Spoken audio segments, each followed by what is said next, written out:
নতুন দিনের সূর্যকেই যেন ঘুম থেকে ডেকে তুলল অতিকায় এই মোরগ। আর সেই সূর্যের পিছু ধরে বাংলায় এলো আরও একটি নতুন বছর। ফ্যাসিবাদ পরবর্তী দেশে এসেছে নির্বাচিত সরকার। চারুকলার এবারের শোভাযাত্রার প্রতিপাদ্য নববর্ষের ঐক্যতান, গণতন্ত্রের পুনরুত্থান।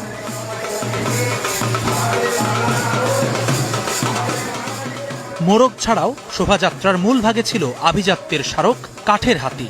গ্রামীণ জীবনের গল্পগাথা ট্যাপা ঘোড়ায় দোতরা জানাচ্ছে বাউলের সঙ্গে সংহতি, সঙ্গে শান্তি সম্প্রীতির চিরায়ত বার্তা দিচ্ছে পায়রা। আনন্দ নাকি মঙ্গল, সেই বিতর্কের ঊর্ধ্বে উঠে বৈশাখী শোভাযাত্রা নাড়া দিয়েছে বাঙালির চিরায়ত আবেগের দরজায়। প্রত্যাশা ছিল যা, তা উতরে গেছে আয়োজনে। স্বতঃস্ফূর্ততা ছিল নিরাপত্তার অনুভব।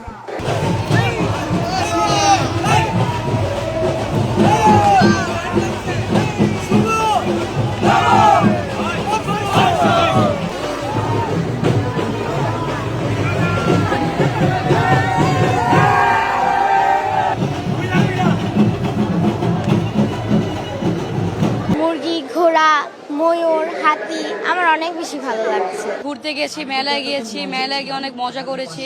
আমার এখানে এসে খুব ভালো লাগছে। আমি ওখানে গান শুনতে গিয়েছিলাম। গত দুইবারের চেয়ে আমি যতটুকু দেখেছি মানুষ আজকে অনেক বেশি। জীবনে প্রথমবারের মতো ঢাকায় পহেলা বৈশাখ এবং শোভাযাত্রায় হাঁটছি।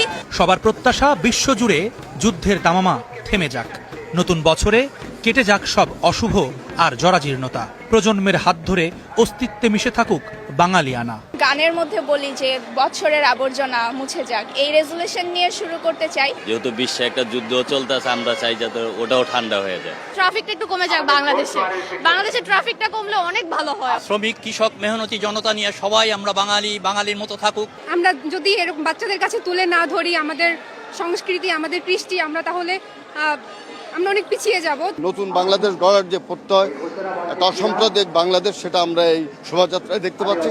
দেশে রাজনৈতিক স্থিতিশীলতা ফেরার আরেকটা প্রমাণ এবারের শোভাযাত্রায় অংশ নেয়া ভিনদেশিরা। বাঙালির বর্ণিল এই উৎসবে মন মজেছে তাদেরও। I'm from Sweden and I thought this was so exciting to be here. It's pretty crowded and busy. And it's a very beautiful day. I'm very happy to be part of today and to share today together with our Bengali friends. Bangladesh লোকেরা খুব মিশুক, আমার বাংলাদেশ ভালো লাগে। শোভাযাত্রায় বিশেষভাবে নজর কেড়েছে police বিভাগের শৌর্যের প্রতীক অশ্ববাহিনী।